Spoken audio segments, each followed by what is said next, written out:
Pozdravljeni, sem Marja Milič in poslušate MoneyHow, prvi podcast o upravljanju denarja pri nas. Preden gremo na današnjo epizodo, bi vas rada spomnila na našo delavnico investiranje v delnice. Na hitrico, za vse tiste, ki mogoče ste to spregledali, delavnica se bo zgodila v živo konec septembra, 28. septembra. Seveda bo potem delavnica na voljo ves čas v oblaku za vse, ki bodo to želeli naknadno seveda si pogledati. Delavnica je precej obsežna, to sem že povedala nekajkrat. Zdaj smo nekako tudi ocenili čez palec, koliko vse skupaj časa bo trajalo. Traja 8 ur, to je zelo veliko materijala, zato smo delavnico nekako razdelili na 3 dele oziroma znotraj vsakega dela so v bistvu še krajši posnetki, zato da se nekako lažje vse to sprocesira oziroma skonzumira. Skratka, tako kot rečeno, v prvem delu bomo predstavili neke osnove, potem v drugem delu bomo šli malo bolj konkretno pogledati v korake nakupovanja, prodaje in podobno. V tretjem delu, ki bo pa malo bolj tak, še vedno zelo praktičen del, je pa seveda kako v bistvu formirati portfelj in vključiti v bistvu same delnice, ETF-e in seveda druge naložbe, da bo vse skupaj zelo smiselno. Kot rečeno, delavnica je narejena na praktičen način, je narejena na način, da v bistvu lahko vsak relativno enostavno razume, skonzumira, predela in pa seveda potem tudi uporabi v praksi. No, sedaj gremo pa na epizodo. Tokratni gost je Aleš Grbič, ki upravlja sklade pri družbi Sava Infond, je specialist za informacijsko in komunikacijsko tehnologijo. Zdravo, Aleš. Pozdravljen, Marjan. Zdravo. Evo, informacijska in komunikacijska tehnologija sta letos daleč najbolj donosni panogi. Prva s preko 35% donosnosti, druga pa skoraj 40%. Zato, če pogledava tehnološki indeks Nasdaq, je ta v letos skoraj 30% v plusu. Če pa gledava recimo daljše časovno obdobje od recimo leta 2008, pa je v povprečju Nasdaq dostavil ali pa prinesel vlagateljem 10% letno donosnost, kar je kar v redu, ne? Glede na to, da se mladi dostikrat pritožujejo nad tako nizkimi donosnostmi, ampak ja, nekako niso zadovoljni 7-8% donosnosti, tukaj na Nasdaqu imamo pa 10% donosnost, kar je kar okej, ne? Absolutno, ja. Se strinjam. Letos je bila obrnjena zgodba lanski in tudi glavni investicijski zgodbi, ki sta vplivali na ta dva sektorja, sta predvsem umetna inteligenca in tudi umirjanje inflacije in inflacijskih pričakovanj vsaj v prvi polovici letošnjega leta. In takrat nekako so trgi tudi zaznali, da smo upali, da smo že blizu konca zviševanja tega obrestnih mer, ne, in tudi strah pred recesijo in geopolitičnimi trenji se je umaknil iz fokusa finančne javnosti in pač zato se moramo zahvaliti umetni inteligenci, ne, ker je pač umetna inteligenca je dala upanje oziroma ogromno upanj, kaj vse se lahko zgodi z njo oziroma kaj lahko vse olajša. In tudi zato se glavno vprašanje, ki je tukaj, je to, ali je to res taki prelomni tehnološki skok. In mnogi, res veliko ljudi pričakuje, da bo umetna inteligenca spremenila naše gospodarstvo in tudi način življenja, kot ga je redko katera tehnologija v preteklosti. In tudi sam trendsetter, kot se rad imenuje Bill Gates, ne, ki je ustanovitelj Microsofta, dokaj kontroverzna osebnost zadnjih nekaj let, primerja umetno inteligenco s tehnološkimi priboji, kot so recimo mikroprocesor ali pa umetni računalnik, internet ali pa tudi mobilni telefon. In tudi na začetku je nekako izgledalo, da pač mogoče umetna inteligenca, da je usmerjena pač na določene, bi rekel, ožje segmente, ampak videli smo, ne, da lahko odpravlja komunikacijske ovire med ljudmi in stroji, kar je res ogromen napredek in tudi zelo verjetno bo imela zelo visoke makroekonomske učinke. In tudi, če bo nekako ta razvoj skladen s pričakovanji, bo podjetjem prineslo ogromne prihranke preko hitrega pospeševanja nekih avtomatizacijskih nalog oziroma birokracije bo občutno manj in posledično bomo imeli nižje stroške in višjo produktivnost. In zdaj, Absolutno, ne, saj dokler ljudje niso sprobali tega chata GPT-ja, tega navdušenja, takega navdušenja ni moglo biti. In potem, ko ljudje sprobajo, vidijo, kaj vse jim omogoča, tudi tista zastonjska različica, če mu daješ tako imenovane ustrezne prompte, res lahko naredi čudeže. In tudi, če si zelo prijazen do te različice in jo spodbujaš, jo opozarjaš, naj ne hiti preveč, res lahko da zelo, zelo dober izdelek oziroma po tvojih navodilih. Ampak če tvoja navodila niso kvalitetna, tudi izdelek ni kvaliteten. Ja, mislim, da umetna inteligenca že spreminja naša življenja. Tudi sama kar precej uporabljam v svojem poklicu, pri svojem delu, zelo veliko uporabljam umetno inteligenco, ChatGPT in tudi druga orodja. Ja, to, kar si pa povedal na koncu, je pa ključno. V bistvu je vse spet v rokah posameznika in tega, koliko je sposoben dati kvalitetna navodila. A ne? Točno tako, ja. A ti tudi pri svojem delu uporabljaš umetno inteligenco? Mogoče za kakšne bolj poenostavljene stvari, pa kot pripomoček, pa orodje, ki ti olajša določene stvari, ampak gre za to zastonjsko različico, ki ima zgodovino do konca leta 2021 in pač kot hec, ne, da vidiš, kaj vse se da narediti. Ja, jaz tudi mislim, da pri investiranju nam lahko malce pomaga ChatGPT, zastonjska in plačljiva verzija. Ne?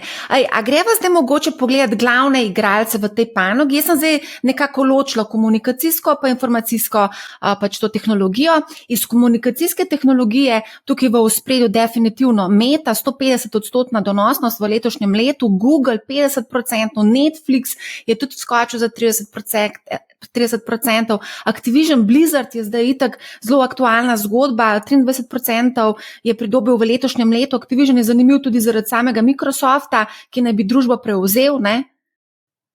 Ja, absolutno. V tem samem sektorju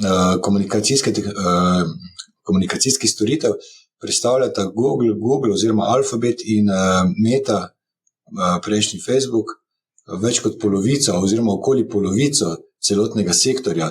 In če pogledamo, da Meta okoli 150% donos, Google okoli 50% donos, potem dobimo tudi ostale naložbe iz tega sektorja niso bile tako donosne, niti blizu, ampak zato tako visoka donosnost tega sektorja. Sigurno je Meta je bil nekak vlagatelji, ga niso želeli imeti v svojem portfelju nekje novembra, mislim, da je kotirala pod $100, zdaj okoli $300 in sigurno to navdušenje pa tudi ogromno teh naložb, ki so naredile visoke donose v letošnjem letu, je lansko leto bilo ravno obratno, ne? In so bile 50 ali več odstotkov niže kot so sedaj. In zdaj to glavno navdušenje in tudi pričakovanje glede monetizacije umetne inteligence je pognalo te tečaje v višave. Torej, vsa podjetja, ki imajo ogromne baze podatkov in tudi baze uporabnikov, torej podatke o bazah uporabnikov in imajo vključene storitve umetne inteligence, so prosperirala. Tudi določena podjetja, ki še nimajo monetizacije, ampak razmišljajo o tem in tudi vlagajo ogromna sredstva, ali grejo all in noter, kar nekaj teh je iz sektora informacijske tehnologije, so trgi bogato nagradili. Kaj pa mogoče vezano na Google? Google ima tudi razvija konkurenčni produkt BART, ChatGPT-ju. Ja, mislim, da to je šlo za dva koncepta pri ta ChatGPT, ta OpenAI, so rekli, da oni bodo pač na trg dajali stvari, čim so pripravljeni, podajali na trg. Google ni imel takšne strategije, ampak je potem dejansko so prisilili tudi, da Google je pohitel da je dal čim prej v javnost stvari, katerih ni želel še dajati v javnost, želeli so počakati, ampak Google je sigurno eno izmed podjetij, ki je tukaj najdlje skupaj z tem OpenAI-jem in pa Microsoftom.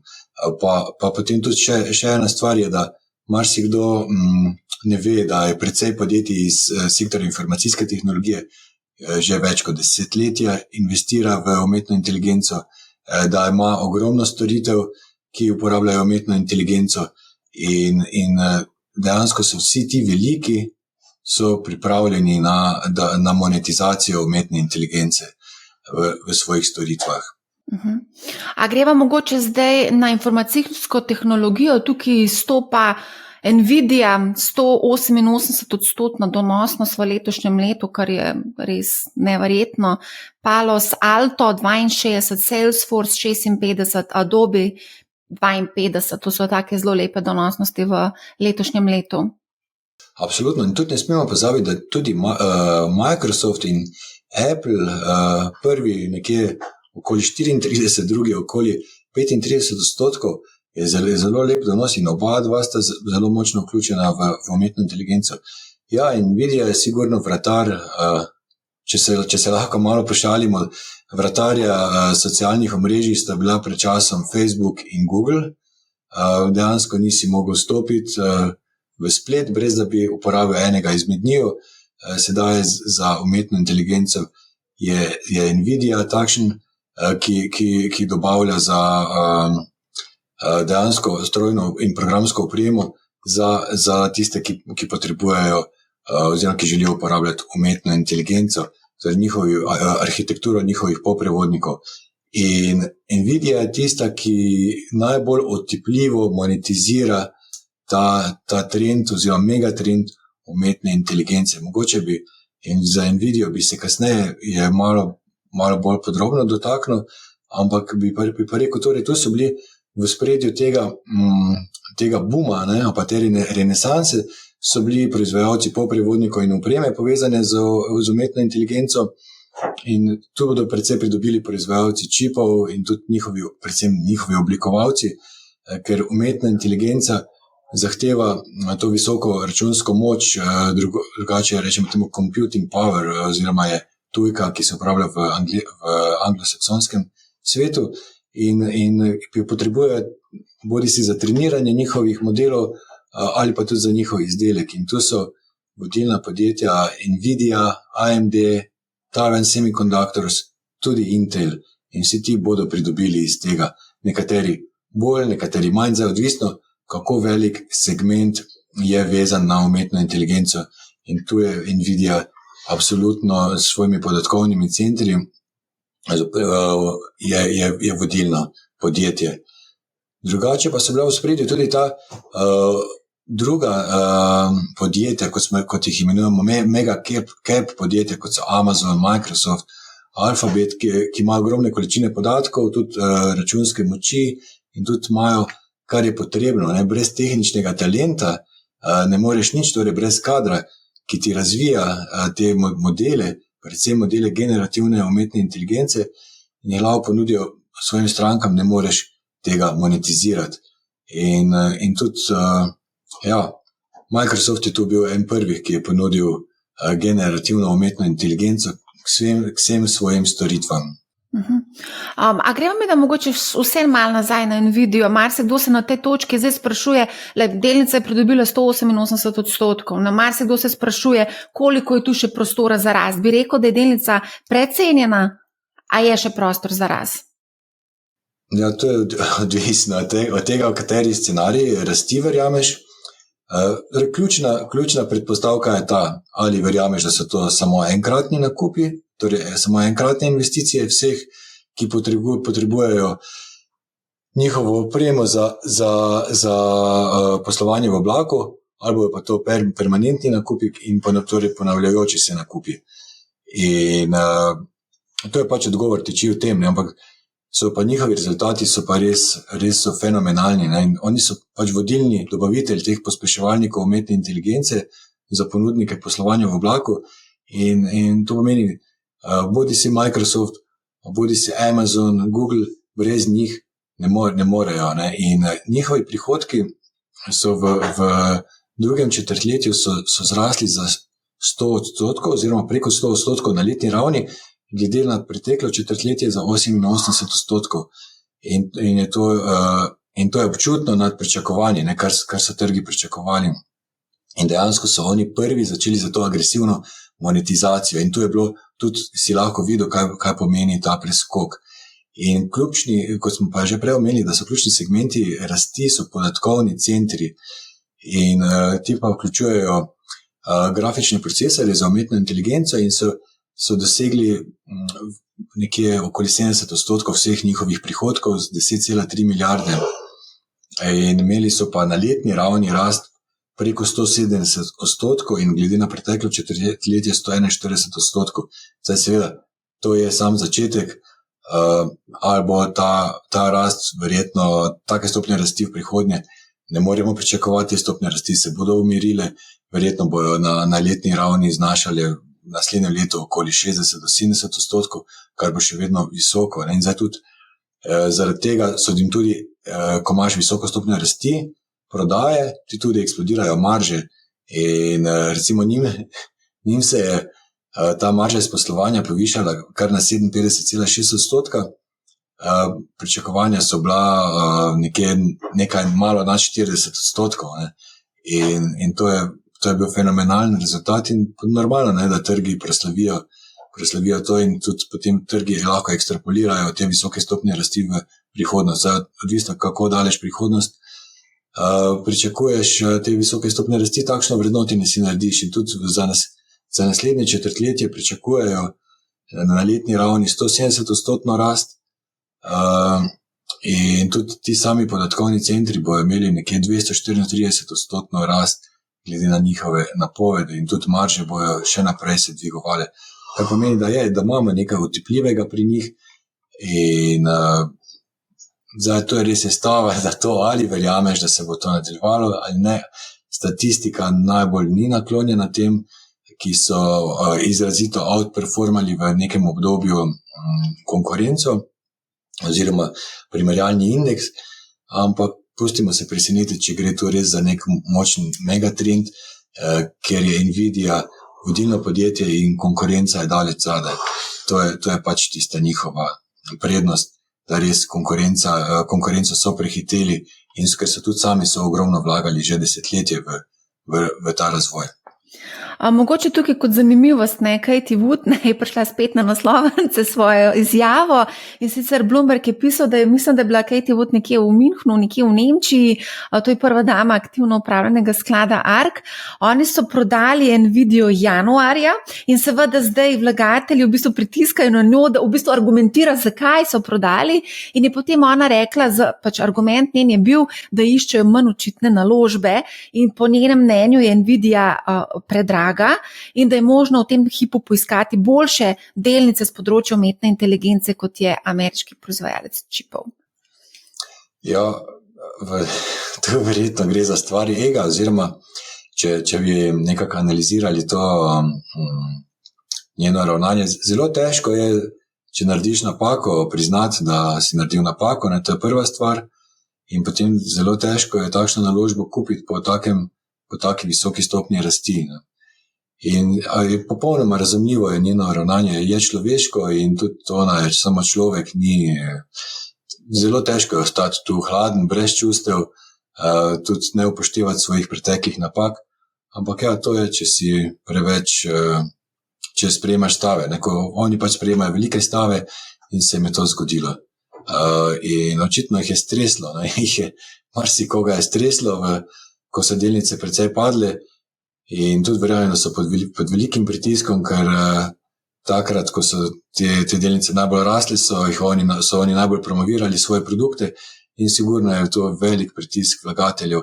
Tudi, če se spomnimo, da je promovirala naložbe, ki so bile povezane s kriptosceno, ki so doživele ogromne padce, ne.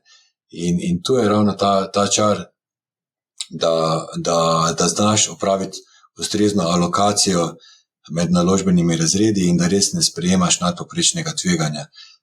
Tudi sam, recimo, sektor informacijske tehnologije prinaša določena tveganja, ampak ustvarja pa dobičke, ne, in ustvarja neke nove megatrende, ustvarja nove navade, olajša ljudem delo, prispeva k povišanju produktivnosti, učinkovitosti in tudi dejansko podaljšuje mogoče te cikle gospodarske rasti.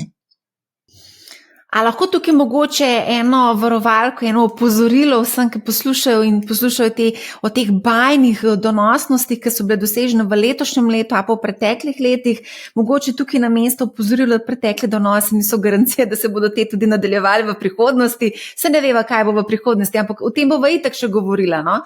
Povej. Seveda, ja, zavedati se moramo nečesa, da vse nekako teži k normalizaciji, tudi donosi, nekaj, kar je nadpovprečno, tja pride konkurenca, ker se donosi potem spustijo oziroma zaslužki se znižajo. To je ena stvar, da konkurenca sigurno bo Nvidia se bo tudi soočila s konkurenco, kdaj bo ta konkurenca postala dovolj močna, tega ne vemo. Vemo pa, da bo sigurno, da bo prišla, pa tudi vemo to, da človeški naravi je, da gre v ekstreme, gre v pretiran pohlep, gre pretiran strah. In tudi zato delnice po tako visoki stopnji rasti imajo potem tudi dokaj močen padec. Ne? In zdaj tisti, ki uporabljajo tehnično analizo, radi merijo ta padec oziroma korekcijo z močjo trenda. In zdaj, če bo marsikdo tudi uporablja to Fibonaccijeve kazalce, s tem si olajša, dokot bo padel, dokot se bo popravil tečaj. Tako da se ne bi čudil, če bi tudi bil kakšen 50% padec tečaja delnice Nvidia v nekem trenutku, pa v nekem obdobju, se ne bi bil presenečen. Ampak sigurno je to priložnost, da se ljudje izpostavijo, če niso tu izpostavljeni. Ja, in absolutno previdnost je na mestu in tudi vedeti, kakšni so deleži oziroma kakšno alokacijo dajemo za tvegane naložbe. Kakšen delež portfelja. Ja, zdaj sem se spomnila na en pregovor, if you can't stand the heat, get out of the kitchen, pa mislim, da bi tudi Warren Buffett tisti, ki je v bistvu povedal, da ljudje, ki niso sposobni nekako prenesti 50% upada tečajev, da mogoče borza ni zanje, a ne. Tako da, ja, kako si rekel zdaj izpostavljenost recimo konkretno do IT sektorja? V nekem portfelju s poprečno k tveganju nagnjenem vlagatelju za neko srednjeročno obdobje 5 do 10 let? Ja, sigurno daljše, kot je obdobje, višja je lahko izpostavljenost, ampak vedno naj si vlagatelji spomnijo, kaj se je zgodilo z recimo sektorjem energije leta 2007, pa od 2005 do 2007 zelo opevan sektor, potem pa, ko je cena nafte šla iz $100, se je spustila do $60, dejansko vegetiranje tega sektorja. Zdaj mislim, da nekje so prišli na ničlo, vlagatelja pa nek minimalen donos, medtem ko je splošni trg dosegel zavidljive donose v tromestnih cifrah od leta 2007. Torej tromestni odstotki, več kot 100% donosi. In pač nauk je ta, da ne vlagaj vse v en sektor, samo osebno, pač odvisno od tveganja, kakšno imajo. Sigurno pa, če se izpostavi okoli 20%, ni naredil nič narobe, toliko je približno primerjalnem indeksu, tisti, ki so bolj agresivni, lahko več, ampak seveda dolgoročni pogled, če je pogled 10 let ali več, potem res ni strahu, ampak vseeno med pravo mero pri tej izpostavljenosti. Ja, glede na tveganje, kakor si ga pripravljen oziroma sposoben nekako prenesti. Vsi nekako precenjujemo mogoče to našo nagnjenost k tveganju. Se mi zdi, da marsikdo reče, ja, v tem zanosu rasti, jaz lahko shendlam tudi 50-60% upad, ampak polka pa pride dejansko do tega, potem se pa pokaže v bistvu, da mogoče nismo bili. Absolutno. To je ena taka lepa, oziroma kar nekaj anekdoti, ampak ena najbolj enostavna je, da zastonj kosila na finančnih trgih ni. In da če želiš res precej zaslužiti, moraš precej trpeti. Ogromno trpljenje mora biti. In tisti, ki je to sposoben, tisti bo lahko tudi precej zaslužil. S tem ne pozivam ljudi, da naj kupujejo naložbe, ki imajo visoke padce, ampak sami se držal bolj teh naložb, ki so preverjene naložbe, vodilna podjetja in tudi, ko pride do korekcije, pa ko pride do padcev, videli smo lani, informacijska tehnologija je imela lani minus 33% donos, ne? In so bile dobre, lepe priložnosti za nakupe. In to pomeni, da če mi radi tudi rečemo, marsikdo gre na razprodaje kupiti oblačila, kolesa, avtomobile in zakaj ne bi tudi na razprodajah kupovali delnic. Nič se ne spremeni s poslovnim, če se s poslovnim modelom tistih podjetij nič ne spremeni, pa če ni strukturnih težav, z veseljem kupite te delnice. Ja, veš kako je, Ana, jaz mislim, da tukaj pa tudi zelo velik vpliv medijev, moram iskreno povedati, zaradi tega, ker tako se dogaja nek hype, ne, takrat mediji vsi pišejo na vseh možnih naslovnicah, je AI, je kripto, je ne vem, vse naložbe, ki prinašajo neke nadpoprečne donose. Ampak ko medije pridejo z te zgodbe, moramo po moje kar vedeti, da smo že zakrivuli oziroma da smo mogoče zamudili ta vlak, ne. Medtem ko o poražencih se pa ne govori tako pogosto oziroma na dolgo in široko, ne? Ja, sigurno mediji so lahko neki indikator odraza psihologije, ne? Pa mediji tudi potencirajo psihologijo, nekateri so bolj realni, drugi manj, ampak je lahko nek indikator, sigurno pa se tudi lahko pomagajo varčevalci z indikatorji strahu na spletu, mislim, ki so zastojni in v tem ekstremnem obdobju strahu lahko izkoristijo sebi vprit ta moment. Ne. Ampak seveda ob upoštevanju obvladovanja tveganj, da ne grejo na kredit, ne, pa kupijo recimo kripto na kredit in potem kripto pade še 50%, je katastrofa. Ne. To je recept za bankrot. Zdaj, prosim, izogibajte se vzvodu, res v manjšem deležu. Ja, zdaj si omenil že dvakrat kripto, a greva mogoče na MicroStrategy, ki tudi beleži lepe rasti, letos 130% rast. Se mi zdi, da ko gre Bitcoin gor, ne, se nekako tudi odbijajo te delnice oziroma podjetja, ki nekako so glavni na tem področju kriptoscene. Ja, ta MicroStrategy dejansko je izdajal obveznice, s katerimi je kupoval potem Bitcoin, oziroma sredstev, katera so pridobili iz obveznic, so kupovali Bitcoin, kar ni najbolj pametna, pa najbolj modra odločitev. In menda je nekje okoli $16,000, če padeš Bitcoin na 16 ali pa okoli 15, ima MicroStrategy margin call, ne. To pomeni, da bo skoraj ostal brez vsega, razen če uspe povečati delež kapitala, torej lastniškega kapitala z dokapitalizacijami. In to ne vem, no, to je pač odločitev njihovega CEO-ja in sigurno strategija ni najbolj modra. Kvečemo s določenimi presežki lahko vlagaš v ta premoženjski razred, kot je kripto, verjetno ni smiselno več kot 5% premoženja. Midva sva pogledala tudi preostale panoge, ki so v bistvu bile letos kar precej donosne. Energetika je tudi med njimi, ni sicer najbolj donosna panoga. Samo sekundo, moram prav pogledati, kakšna je bila letošnja donosnost. Tudi jaz tudi mogoče pomagam, okoli 8% letos, ampak zanimivo, ne, to, ko sva govorila o teh, ki so najbolj zrasle, ne, so imeli v zadnjem mesecu okoli 5% padec informacijske tehnologije, ne. Energija pa je ravno v zadnjem mesecu zrasla za 4%. Seveda, tu imamo, torej kaj poganja energijo, pa kaj straši tehnologijo. Obrestne mere, ne. Obrestne mere in pa trg je pričakoval, da bo Fed zaključil z zviševanjem obrestnih mer, kar se ni zgodilo, ker pač inflacija je očitno zelo ta trdoživa žival, ki je ne gre kar tako noče kar tako zaspati, ne? In čeprav se ti ključni dejavniki inflacije se umirjajo, ampak imamo na drugi strani pa imamo spodbude, fiskalne spodbude, ki so blagodejno vplivali na ameriško gospodarstvo in je zelo močno. Ameriško gospodarstvo oziroma ameriška ekonomija ni v kontrakciji, sentiment je dokaj pozitiven in to je tisti razlog, zakaj mora Fed ostati še vedno agresiven, torej ne tako agresiven, kot je bil pred letom dni, ampak ne more dati predaha vlagatelji pač ne morejo praznovati, da smo že mimo glede poviševanja obrestnih mer.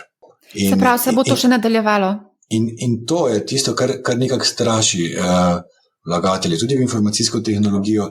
Čim cena nafte zraste, kar smo bili priča, rasti cene nafte, to nekako negativno vpliva. Ko pa se te novice omaknejo iz naslovnic, pa začne delovati domišljija vlagateljev, kje vse lahko pomaga umetna inteligenca, kaj se bo dogajalo s profitnimi maržami na dolgi rok podjetjem in vlagatelji postanejo optimistični. Ne? Kakšno je tvoje mnenje glede dvigovanja ključnih obrestnih mer, na kako to vpliva na kar precej stvari? Ne? A to se bo še nadaljevalo? Kako vidiš politiko Feda? Trenutno zgleda, da Fed namerava pustiti obrestne mere visoke za daljše obdobje in to kljub temu, kot smo rekli, da se inflacija, da se umirja in te ključne komponente inflacije so se umirile, ampak ekonomija je dokaj močna in zato ne morejo obrestnih mer spustiti. Ne? In tudi moramo vedeti, iz časa covida je bilo ogromno fiskalnih spodbud, ne? In te fiskalne spodbude dejansko delujejo pozitivno za gospodarstvo, ampak so tudi delujejo inflacijsko. Ne? In tudi večina udeležencev, tudi sam povem, da sem tudi mislil tako, smo mislili, da je Fed nekako zaključil z dvigi obrestnih mer, ampak se verjetnost novih dvigov povišuje ravno zaradi tega, kar sem prej omenil. In vem, mogoče bomo tudi pričali za kakšnemu večjemu popravku navzdol ali pa ne, ampak dejansko s tem market timingom se toliko ne ukvarjamo, ampak izkoriščamo, če so neki večji padci, da takrat se izpostavimo do določenih naložb. Zdaj, ko govorimo o ameriškem trgu, moramo se dotakniti tudi Kitajske. Kitaj, tam zelo veliko stvari se dogaja, pač ko samo gospodarstvo se ohlaja in cel kup drugih težav je. Mogoče bi tukaj vseeno, ko sva gledala te najbolj donosne naložbe, tukaj izpostavljamo mogoče tudi sektor kibernetske varnosti. Palo Alto recimo 62% letos pridobil. Se pravi, to je nekako povezano tudi z geopolitičnimi tveganji te donosnosti, ne? Ja, absolutno. Ne. Palo Alto, CrowdStrike, ena izmed zmagovalcev, ne samo letošnjega leta, mislim zadnjih 3 let, absolutno povišana geopolitična negotovost in tudi je en dejavnik, drugače tudi spletna varnost torej spletna varnost je eden izmed teh megatrendov, ki vedno bolj pridobiva na pomenu in tudi jasno je, da so nekako skoraj vse možne oblike vsebin, podatkov, da se selijo na splet, oblak in tudi to pomeni vedno višje tveganje za tako posameznike, podjetja, pa tudi vlade. Ne? In tudi ta geopolitična situacija tudi predstavlja vedno višje tveganje in na eni strani imamo vojno v Ukrajini, na drugi strani pa zaostrovanje odnosov s Kitajsko. In pač odgovorni uporabniki spleta in teh naprav poskrbijo za ustrezno varnost. In tu je Palo Alto je en tak, ki ponuja dejansko cel nabor storitev in je dejansko vodilni ponudnik spletne varnosti na trgu. In tudi zanimivo je to, da recimo Fortinet, ki je konkurent Palo Alto, je občutil te makroekonomske pritiske, ki so zelo vplivali na njihove napovedi. Na drugi strani Palo Alto je povišal napovedi, ampak ravno zaradi tega, ker imajo drugačen poslovni model in tudi drugačen tržniški pristop in tudi dokaj širok nabor izdelkov in dejansko lahko uporabljajo ta cross-selling in so tudi do neke mere one-stop shop za tiste, ki iščejo spletno varnost. A pa se ti kot vlagatelju se ti zdi zanimiva investicija v kibernetsko varnost? Absolutno je naložba zanimiva, oziroma so te naložbe zanimive na dolgi rok, dolgoročno so zelo zanimive in tudi Palo Alto je dosegel zelo lepe donose v 3-letnem obdobju in je tudi nekako bolj stabilna, oziroma z nižjo naložbo, z neko nižjo beto, za katero verjamem, da je na dolgi rok izredno zanimiva, da dosežemo zanimiv donos. Se pravi, z povečevanjem geopolitičnih tveganj postajajo tudi te v bistvu zanimive, ta panoga, ta sektor. Omenil si več kot zdaj megatrende, tukaj govorimo o megatrendu umetna inteligenca, kibernetska varnost, katera je še tista, ki bi jo lahko izpostavil kot megatrend? Kar nekaj teh megatrendov, tudi prej, recimo od iz gotovine k plastiki, plačevanje s plastiko namesto z gotovino, potem je tudi megatrend je ta prenos podatkov, da se vsake 2 leti se podvoji. Potem zaradi tega morajo čipi se zmanjševati. In tu smo šli iz teh, ne vem koliko, z 15 nanometrov na 3 nanometre že pri čipih. In je kar nekaj, ampak vsa ta vodilna podjetja, kot jih imamo Apple, Microsoft, sta zelo dobro vpeta v te ključne megatrende. Tudi poslovanje v oblaku, to je en ključnih megatrendov. Zdaj umetna inteligenca, ki bo najverjetneje en najmočnejših megatrendov in ki bo najbolj zaznamoval generacije, ki bodo čez 10 let, pa čez 5 let postale delovno aktivne. Precej delovnih mest se bo spremenilo, precej se bo ukinilo, ampak verjetno s tem, ko se bodo ukinjala delovna mesta, bodo nastajala tudi nova delovna mesta. Na začetku si omenil, da nekako ta verjetnost nastanka recesije, da smo to kar malo pozabili, dali na stran. Danes sem pogledala 12-mesečna napoved, kaže za evroobmočje 50% verjetnost nastanka recesije, v ZDA pa 60%. Kaj je zdaj s to recesijo? Zdaj že res dolgo časa čakamo, a bo ali ne bo? Ja, to je kar, o tem lahko kar dosti povem, dobro, bom prav čim krajši biti, ampak imamo zanimiv moment ravno zaradi teh fiskalnih spodbud, ki so trajale dalj časa, in zato obrestne mere nekako delujejo z zamikom. Mislim, da fiskalni ukrepi sprejeti med covidom so tisti, ki blažijo učinkovanje teh visokih obrestnih mer. In tudi verjetno bo trajalo precej dalj časa do recesije, kot je neki konsens, in tudi zelo verjetno se bomo težko izognili, ampak moramo vedeti, da recesija ni nič slabega. In to kot sta dan in noč in letni časi, sta konjunktura in recesija se izmenjujeta, ampak dejansko politiki se bojijo recesije in pač posegajo po pritiskih po centralnih bankah, da delajo te eksperimente z ekscesno nizkimi obrestnimi merami. In zdaj tudi zanimiva stvar je, da v profitne marže pri podjetjih so v letu 2021 bile zgodovinsko visoke, tako visokih profitnih marž nismo imeli.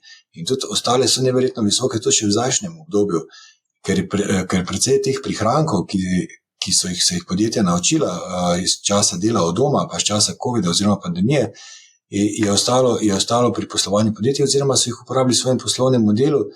In tako da marže ostajajo na zgornjem robu glede na zadnjih 30 let in tudi podjetja so postala vedno bolj učinkovita z uporabo vseh teh naprednejših tehnologij in zdaj pa tu pa še imamo, da lahko delamo od doma ali pa lahko delamo od vsepovsod in uporaba še umetne inteligence, ki pa sploh ne vemo, koliko bo povišala produktivnost in profitne marže na dolgi rok.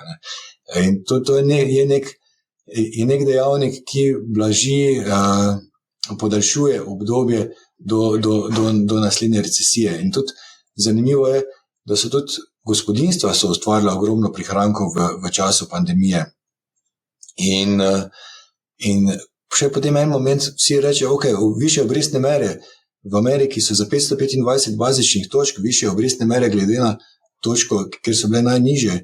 In da se to mora poznati pri gospodinstvih, ki so najemala posojila za nepremičnine.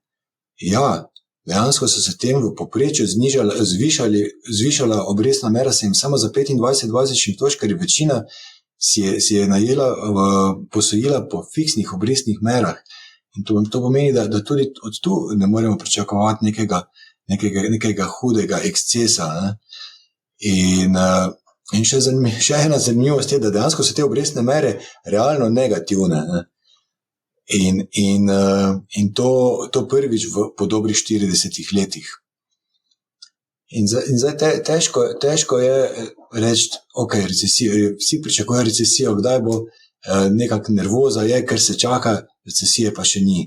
Ne? Ampak moramo pa tudi to vedeti, da FED ni nikoli napovedal recesije.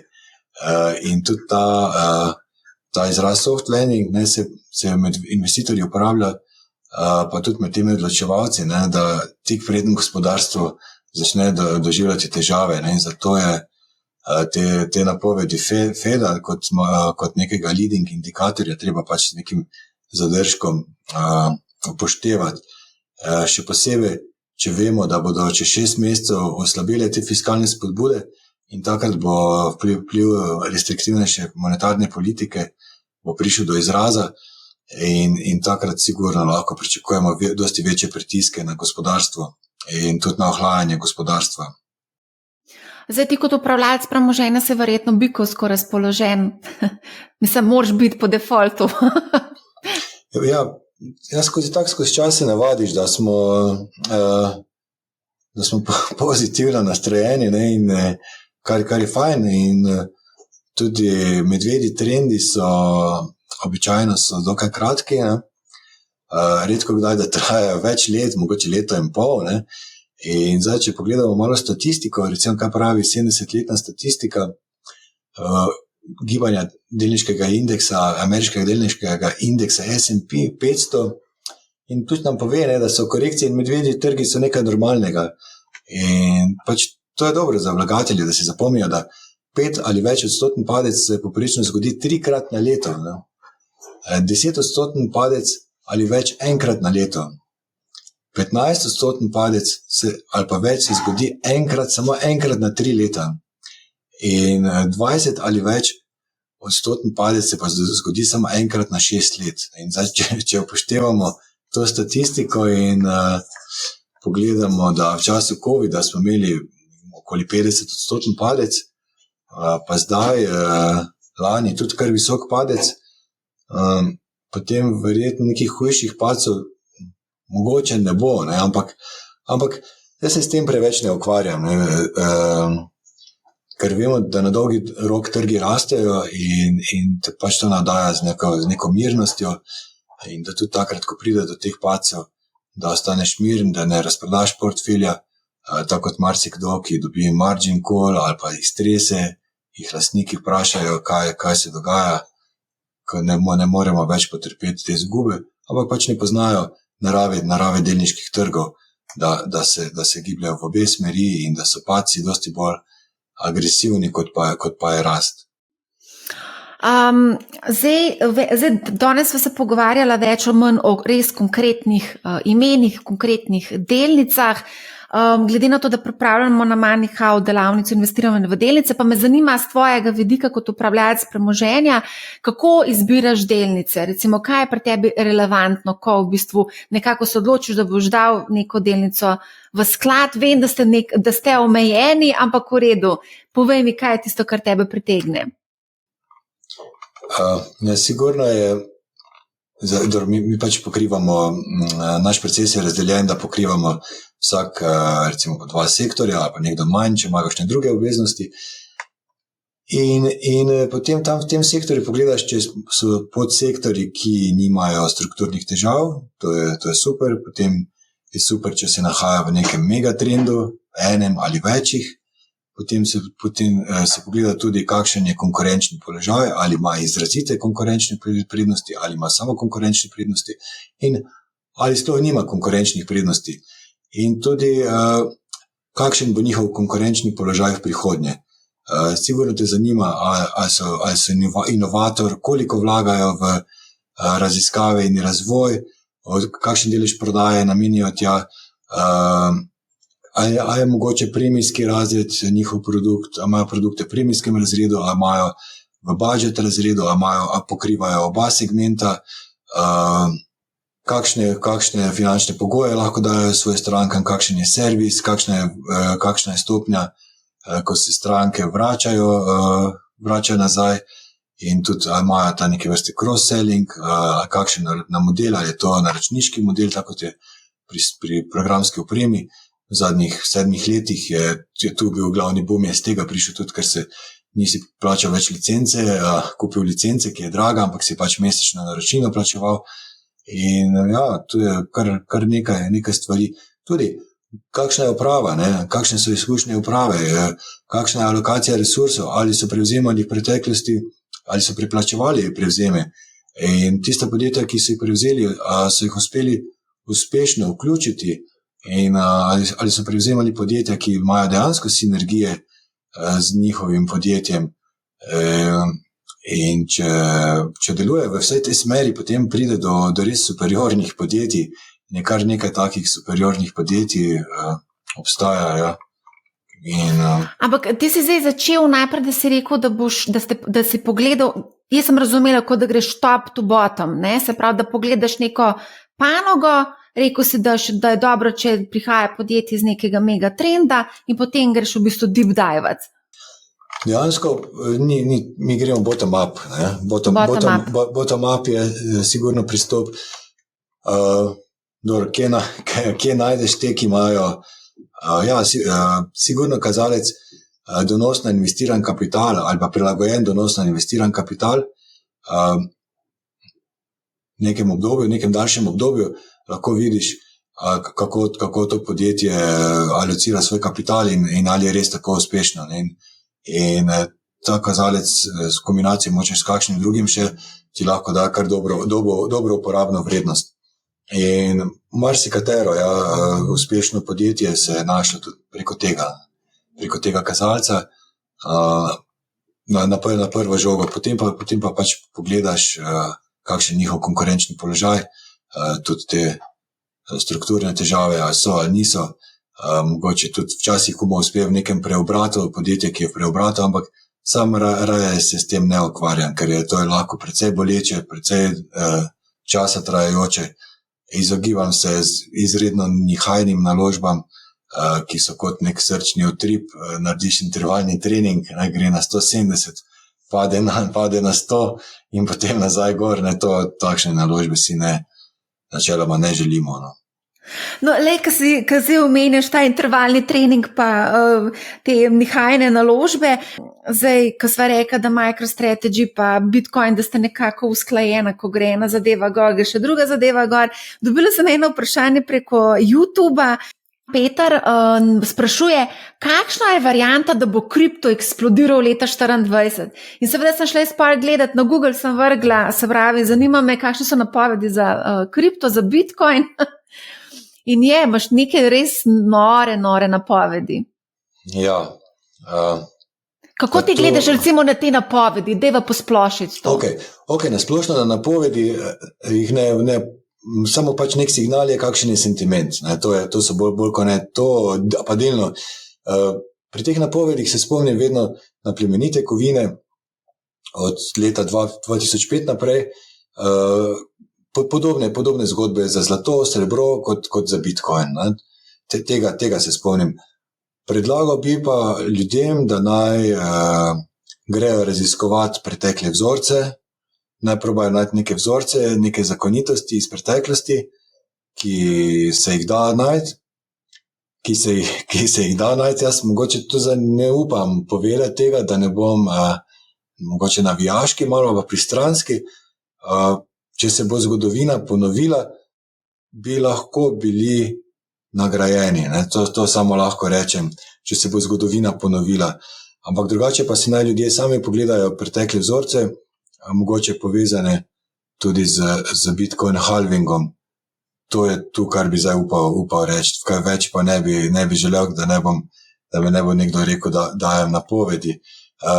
Ker pa nikoli, potrebno pa je to poudariti, da kriptosvet nikoli ni imel opravka z naraščajočimi obrestnimi merami. In v primeru, da se zvišajo obrestne mere nekje na 7% ali še več, potem bojo sigurno absolutne, bojo zanimivi depoziti, zanimive bojo državne obveznice.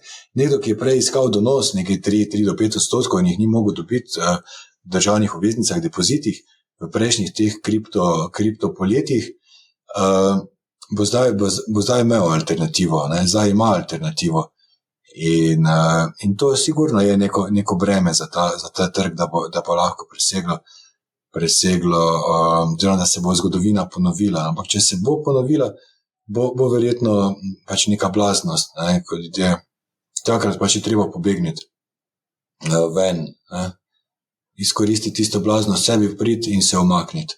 To je ta recept. Ne? Tak, običajno, če gledaš grafe, če preučuješ več kot 12 mesecev, ta blaznost ne traja, pa tu nekje plus minus 2-3 mesece, ampak takrat se je treba omakniti, ja. In se zahvaliti to, kar ti da, in to je to, ja. Ne biti požrešen, pa pohlepen. Ja, to je zelo težko reči, ko vidiš, da lepo raste naložba, si dosegel ti svoj cilj, ne, ampak potem se pa sprašuješ, a je čas za realizacijo, a je čas, da si izplačaš dobiček, a bi še malo počakal, ne. Sigurno je fajn, ko je dobiček, ne, je fajn ta dobiček pretvarjati ga v recimo delniške naložbe, ali pa kakšne ETF-e, ali pa vzajemne sklade, mogoče tudi en del nepremičnine, ali pa zemljo, ali pa tudi kakšne državne obveznice, ker vseeno tisto, kar hitro zraste, tudi hitro pade in to ni nobena razlika ni tukaj. In tudi, čeprav bojo razne napovedi še tako spektakularne, treba ohraniti trezno glavo, biti racionalen in tudi se zavedati, da iz nič, denar iz nič, redko kje pride iz nič, ne? In tu dejansko skoraj pride iz nič, ne? In pač ljudje verjamejo v to, zaupajo temu. Ogromno ljudi je izgubilo denar, pa in jih bo še izgubilo, ker bojo nasedli te človeški pač naravi, a pač ljud bojo podlegli čustvom. Ja, se strinjam. Zdaj, rekel si, zakoni fiziki, kar gre ponovati tudi zdolj, ne. Dvakrat si omenil zdaj obveznice, ja, o obveznicah bo treba narediti eno ločeno epizodo, vse o obveznicah, to se že dogovarjam oziroma sem že dogovorjena, tako da bomo tudi to zelo natančno obdelali. Aleš, najlepša hvala za debato. Mislim, da sva vse več o manj obdelala, kar je bilo relevantno za IT sektor, ne? Pa ja, mislim, da sva, ja. Tu je mogoče treba poudariti samo to, da pač glede teh premoženjskih razredov, da obveznice prinašajo nek fiksen donos, ne? Če jih držiš do dospetja, seveda, ne? Lahko ustvariš tudi izgubo, kot smo videli lani, nekje 17% minusa, čeprav so delnice poprečno dosegle samo 13% v Evropi, ne, minusa. In da so delnice na dolgi rok, recimo vsaj 8 let najboljša izbira, ne? Ampak moramo pa imeti srečno roko, da izberemo ustrezne naložbe. Lahko pa investiramo v košarico razpršeno in je to problem solved, ne. Za investiranje v specifične delnice po moje potrebno imeti malo več znanja, ampak bistvo pa je, da imamo to osnovo in potem lahko dodajamo te začimbice, kot so seveda posamezne delnice. To je mogoče pri teh posameznih delnicah, da se ljudje zavedajo, da najraje to kot neke vrste za šport, za hobi, ne. Neki manjši delež portfelja, mogoče tudi do 5%, večino pa naj probajo zaupati nekim preverjenim produktom. No. Ja, v glavnem, kar se tiče samih delnic, smo rekli, da bomo na Moneyhow pripravili to delavnico investiranja v delnice, ker bomo v bistvu zelo transparentno predstavili, kako kupiti delnico in kaj pa z njo delati. Skratka, Aleš, moram po Štajersk zdaj, ne? Na Gorenjskem imamo Aleš, ti si Aleš Štajerc, ne? V glavnem. Najlepša hvala, da si bil z nami. Poslušajte Moneyhow, ne bo vam žal in lep pozdrav.